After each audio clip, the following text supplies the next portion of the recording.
এই দেখো আজকে আমার দুপুরের লাঞ্চের মেনু।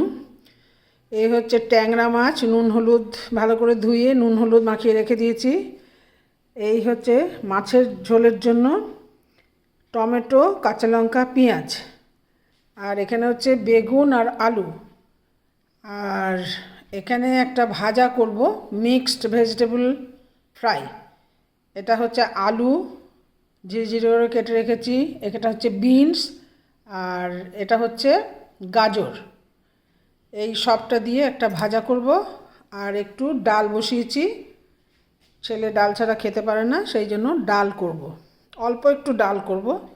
আর আমি বেশি ডাল খাই না বলে মাছের ঝোল পাতলা করে, আমরা বেশি তেল ঝালও খাই না, খুব একটা খাই না বললেও ভুল, মাঝে মাঝে খাই, যেটাতে যেরকম আর কি। কিন্তু ট্যাংরা মাছটা যেহেতু টাটকা মাছ, সেই জন্য এটার পাতলা ঝোল করব। ঠিক আছে, তাহলে যখন রান্না করব তোমাদের দেখাবো। এখন তাহলে রাখি। দেখো এখানে ভাত হচ্ছে, ভাত হয়ে এসছে, এরপরে ভাতকে উপর দেবো।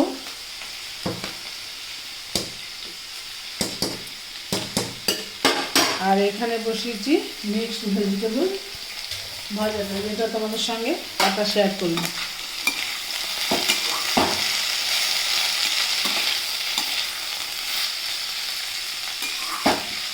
এরপরে যখন মাছ করবো, এই দেখো ডালটা হয়ে গেছে, এই যে ডালটা, সেই জন্য ডাল করলাম একটু, ভাত ভাজাটা হচ্ছে, এরপরে মাছের ঝালটা যখন করবো ঝোলটা তোমাদের দেখাবো।